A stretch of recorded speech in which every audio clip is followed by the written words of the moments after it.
Israel diduga meluncurkan rudal ke wilayah Iran pada Kamis 18 April 2024 malam. Sebuah ledakan terdengar di kota Gahjawarstan di Iran yang terletak di barat laut kota Isfahan. Imbas ledakan tersebut, penerbangan di kota Iran ditangguhkan. Sistem pertahanan udara Iran di kota Isfahan diaktifkan setelah dugaan serangan drone Israel. TV pemerintah Iran melaporkan 3 drone sempat terlihat di langit Isfahan, namun ketiga rudal tersebut dicegat oleh sistem pertahanan udara. Sementara situs-situs nuklir di provinsi Isfahan dilaporkan aman dan tidak terkena serangan. Media Amerika Serikat melaporkan bahwa Israel melancarkan serangan terhadap Iran sebagai pembalasan atas serangan akhir pekan lalu. Sejauh ini belum ada komentar resmi dari sumber-sumber Israel maupun Amerika Serikat. Sebelumnya beredar rekaman video terkait serangan rudal malam hari di Iran.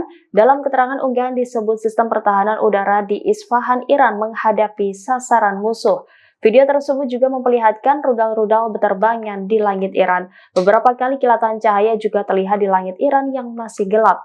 Diketahui Israel sendiri telah berjanji untuk merespons serangan Iran. Perdana Menteri Israel Benjamin Netanyahu mengatakan Israel akan membuat keputusan sendiri dalam menanggapi serangan Iran. Download Tribun X sekarang, menghadirkan lokal menjadi Indonesia.